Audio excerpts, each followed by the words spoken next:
தந்தையும் வாப்பா உம்மா எதுல இருந்து அதுல மட்டும் தான் இருப்பேன்ற. தந்தை செய்யாத தொழில் உனக்கு செய்யலும், தந்தை கட்டாத ஊட கட்டேலும், தந்தை போகாத வாகனத்துல போகலும், ஆனா தந்தை சிந்திக்காத சிந்திக்கலாது. இது நியாயமான கேள்வி.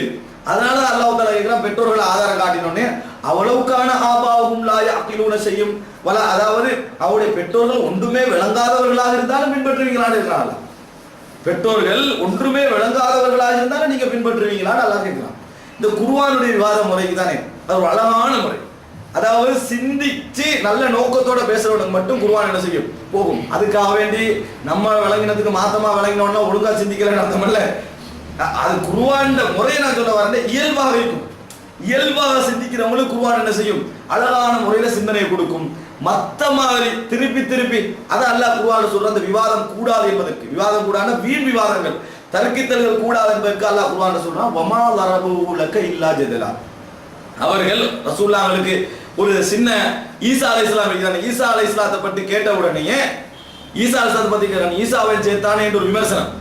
இப்ப ரசூல் ஸல்லல்லாஹு அலைஹி வஸல்லம் அவங்க சிலைகள் எல்லாம் எதிர்க்க டைம்ல யாரும் சேர்த்து எதிர்க்கணும், ஈசா அலைஹிஸ்ஸலாம் சேர்த்தானே வணங்குறாங்க. அப்ப மக்கத்து காவிர்கள் கேட்கிறாங்க, என்னடா ஈசா அலைஹிஸ்ஸலாம் ஒரு உதாரணம் காட்டுறாங்க. அப்ப அல்லாஹ் சொல்றான், வமா லரபு லக இல்லா ஜதலா. உங்களுக்கு ஒரு விவாதத்துக்காக வேண்டிதான் அவர்கள் அதை காட்டினார்கள். அதாவது ஈசா அலைஹிஸ்ஸலாம் வணங்குறாங்களா, அவங்க ஈசா அலைஹிஸ்ஸலாம் மதிக்கிறாங்களா, ஈசா அலைஹிஸ்ஸலாம் துஆ கேட்கிறாங்களா, ஒன்றும் இல்லை.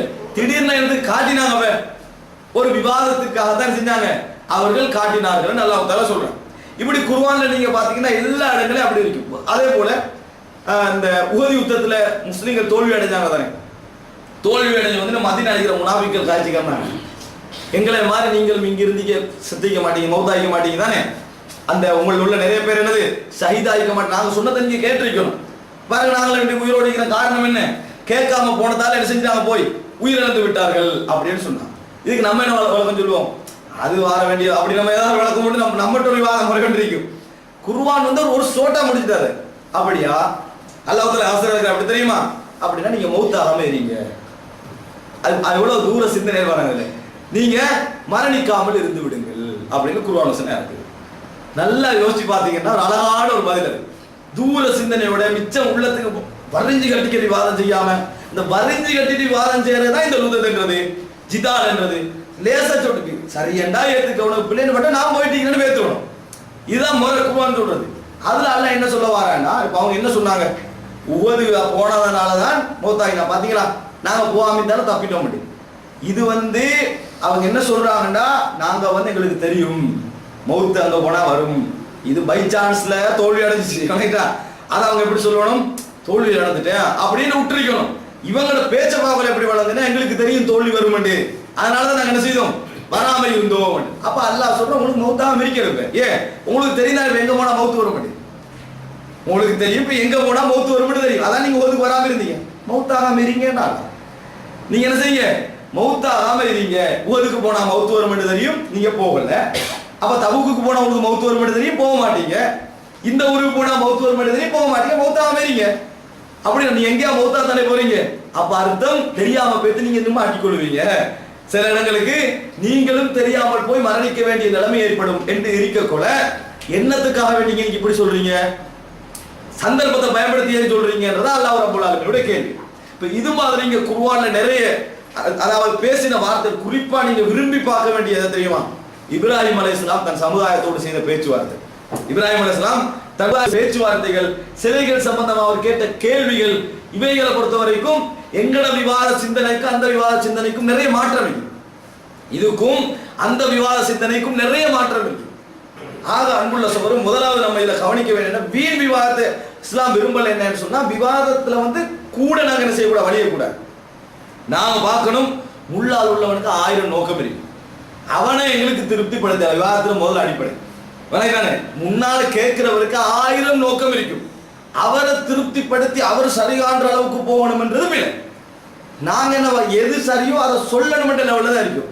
அல்லாஹ் குர்ஆனை இறக்கி வச்சு 1400 வருஷமாகி 150 கோடி பேர் தான் ஏற்றுக்கண்டிக்கிறாங்கடா.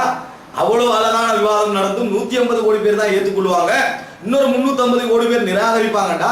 நாங்க விவாதம் ஏற்றுக்கொண்டுருவாங்களோ, நாங்க விவாதம் உலகம் ஏற்றுக்கொண்டுருவோம், இதே தான் நடக்கும். இதேதான் இது நடக்க செய்யும். நாங்க என்ன என்ன புரிந்து கொள்வோம் என்றால் அல்லாஹ்வின் மீது இட்டுக்கட்டுகின்ற தன்மை இன்றைக்கு இந்த உலகத்தில் இருக்கத்தான் செய்யுது. 150 கோடி பேருக்கு அல்லாஹ் தஆலா குர்ஆனை கொடுத்தும் இன்னொரு 350 கோடி பேர் இது குர்ஆனே அல்ல, இது பொய், இது அல்லாஹ்வுடைய வார்த்தை இல்லைன்னு சொல்லிக்கிறது தான் இருக்குது. அழகான வாதங்களை அப்படி சொல்லிக் கொண்டிருக்கின்ற பொழுது எங்கள வாதத்தில் அவசரமாக எடுத்துக்கொள்வாங்க. நாங்கள் செய்யலாது சொல்லலாம். நாங்க எதுல ஆத்ம திருப்தியோட இருக்கணும்டா சரியே சொல்லிட்டோம், உண்மையை எடுத்து வைக்கிட்டோம், கேட்ட கேள்விக்கு பதில் சொல்லிட்டோம், என்னால முடிஞ்சதை இஹ்லாஸா சொல்லிட்டோம். இதுதான் குர்ஆன் அந்த முறையில் தான் என்ன செய்யுது நடந்து கொண்டு போகுது.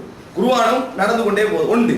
ரெண்டாவது விவாத விஷயத்தை ஒன்று வழங்கிக் கொள்ளணும். நேரடியாக காண்றவனை வாயடிக்க செய்யற மாதிரி கருத்திலேயே வாயடிக்க செய்ய ஒருத்தன் வந்து அது அவனுக்கு இருக்குமான்னு கேட்கிறான். சரிதான், நாங்க அது அவனுக்கு இருக்காது என்றோம். இவனை போய் காட்டினா அவனை வாயடைக்க செய்யறதும் இங்கிருந்து கண்டு இருக்கும் இல்லை என்று வாதிக்கிறதுக்கும் வித்தியாசம் இருக்கு. அப்படியா இல்லையா? ஒரு விஷயத்தை இருக்குதா இல்லையா என்று நிரூபிப்பதற்காக ஒரு ஆள் வாதம் செய்யறோம். இருக்கிறதா இல்லையான்னு வாதம் செய்யறோம். அவன் நேரடியாக கண்டுட்டான்னா ஒரு பேச்சு மிக்காதுக்காங்க. இல்லாத நேரத்தில் நீங்க எவ்வளவு பேசினாலும் நேரடியாக கண்ட அளவுக்கு பலத்தை என்ன செய்யலாது உங்களுக்கு உண்டாக்க இயலாது. அதனால அல்லாஹ் குர்ஆன்ல அடிக்கடி யௌம யஅதி தஅவீலுஹு யௌம யஅதி தஅவீலுஹுன்னு சொல்றான். மறுமை நாளுடைய உண்மையான விளக்கம் வருகின்ற நாளில், மறுமையான நாளுடைய உண்மையான விளக்கம் வருகின்ற நாளில், அதாவது லைவா காண்ற நாள்ல, நேரடியாக காணுகின்ற நாளில். அதே போல என்னது லத்தட என்னது அதாவது இல்மல் யகீன் என்ற குர்ஆன்ல நீங்கள் வந்து என்னது உறுதியான அறிவோடு அறிகின்ற நாளில், உறுதியான அறிவோடு என்ன கண்ணால நம்ம பார்த்து அறிகின்ற நாளில், இப்படி என்றெல்லாம் குர்ஆன் சொல்லுது. அப்ப முதலாவது நாங்கள் எங்களை மனசுக்குள்ள வைத்துக் கொள்ள வேண்டிய விஷயம், விவாதத்தை இஸ்லாம் தடை செய்யவில்லை. விவாதத்தை தடை செய்யல. ஒரு மனிதனுக்கு விளங்கப்படுத்துறதுக்கு ஒரு ஊடகமாக விவாதத்தை வைக்கலாம், சொல்லுவதற்கு ஒரு ஊடகமாக விவாதத்துக்கு வைக்கலாம். ஆனால் விவாதம் என்றது எதிர்த்தரப்ப வாயடைக்க செய்யல. என்னதான் உலகத்தில் இவ்வளவு வாதம் நடந்தா நம்ம திருப்தி பற்றி அவ்வளவுதான். எங்கட அணி திருப்திப்படும், எங்கட அணி திருப்திப்படும், அடுத்த அணி அவனத்தை வச்சு திருப்திப்படும். அவரது அடுத்த அணியை போயிட்டு கேட்டு பார்த்தீங்கன்னு சொன்னா அந்த அணி என்ன செய்யும் 100க்கு 100 திருப்தி மாதிரி காட்டும். இந்த அணியிட்ட கேட்டீங்கன்னா இந்த அணி 100க்கு 100 திருப்தி மாதிரி காட்டும். அல்ல உண்மைக்கோடு வளர்ச்சி வைப்பான். படிப்படியா என்ன செய்யும் உண்மை வளர்ந்து கொண்டு போகும். உண்மை என்ன செய்யும் அல்லாஹ் தஆலா வளர வைப்பான். ஆனா விவாதத்துல ரிசால்ட் நேரடியாக வழங்காது. விவாதத்துல ரிசால்ட் இருக்குதானே அது நேரடியாக வழங்காது. அதனால நம்ம ஒன்று வழங்கிக்கணும், விவாதம் என்பது இஸ்லாம் முத்தமா தடை செய்யல.